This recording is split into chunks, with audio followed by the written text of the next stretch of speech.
नमस्कार, desert storm से मैं विमल शर्मा। एक साल के लंबे इंतजार के बाद में आखिर जिला कांग्रेस कमेटी की कार्यकारिणी की घोषणा कर दी गई।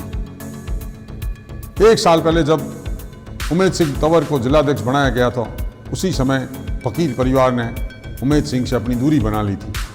एक साल गुजर जाने के बाद में भी वो दूरी आज बरकरार है। इस 71 लोगों की जो कार्यकारिणी बनाई गई है, उस कार्यकारिणी में अधिकतर रूपाराम समर्थक या उमेद सिंह समर्थक है। सालेमत समर्थक है तो सही, मगर बहुत ही कम संख्या में। जिला कांग्रेस कमेटी के जो महत्वपूर्ण पद है, वे सारे पद या तो उमेद सिंह समर्थकों के हैं या रूपाराम समर्थकों के हैं। अगर चर्चा करें 71 लोगों की कार्यकारिणी की, तो उसमें 15 उपाध्यक्ष है, 20 महामंत्री है, 30 सचिव है। इसके अलावा संगठन महामंत्री, कोषाध्यक्ष, 2 प्रवक्ता और 2 मीडिया प्रभारी बने गए।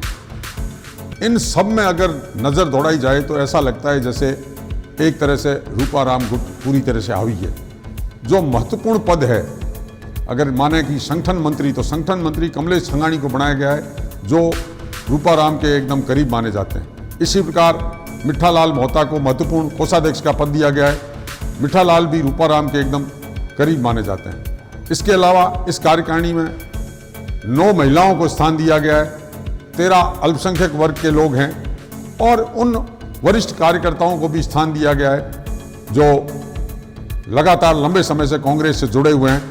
इनमें अगर हम उपाध्यक्ष पदों की बात करें तो उमेद आचार्य, सुमार खां, मूलाराम चौधरी और पोकरण के जेठाराम सोनी जैसे वे कार्यकर्ता हैं जो लंबे समय से कांग्रेस से जुड़े रहे हैं। इसी प्रकार महासचिव पद पर पोकरण के जाट कदावर नेता रणवीर सिंह गोदारा और राधेश्याम कल्ला जैसे वरिष्ठ कार्यकर्ता को बनाया गया है।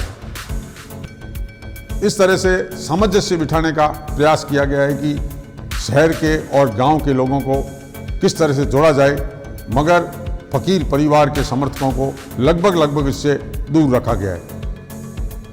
30 सचिव बना गए हैं, उसमें जमीन से जुड़े कार्यकर्ताओं को लेने का उमेद सिंह ने प्रयास किया है, जिसमें जैनाराम सत्याग्रही, जो मूल रूप से एकदम जमीन से जुड़ा हुआ कार्यकर्ता है। उसी तरह युवाओं में जय सिंह परियार को जोड़ा गया है।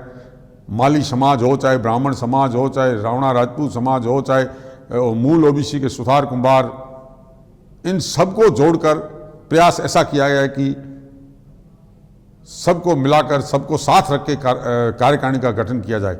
मगर ऐसा लगता नहीं है कि ये कार्यकारिणी अच्छे ढंग से काम कर पाएगी, क्योंकि फकीर परिवार की और फकीर की सहमति के बिना कांग्रेस चला पाना आसान नहीं है।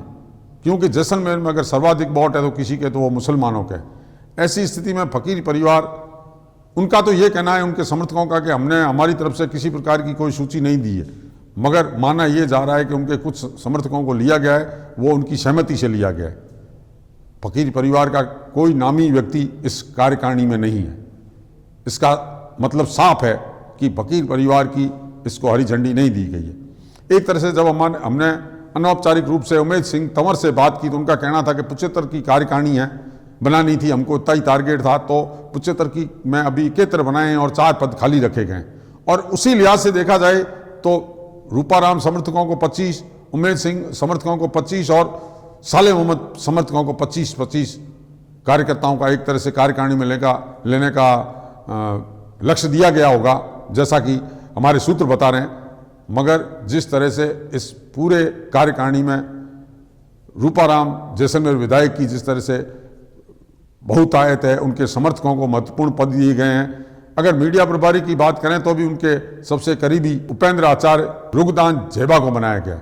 ऐसे ही सोशल मीडिया पर हालांकि 2 जो बनाए गए हैं, जिसमें दिलीप सोलंकी उमेद सिंह तंवर के खास माने जाते हैं और अनुराग ओझा जो रूपाराम गुट के खास माने जाते हैं। इस तरह से लंबे अंतराल के बाद में कांग्रेस कार्यकारिणी का गठन हुआ है और हालांकि चुनाव सर पर है।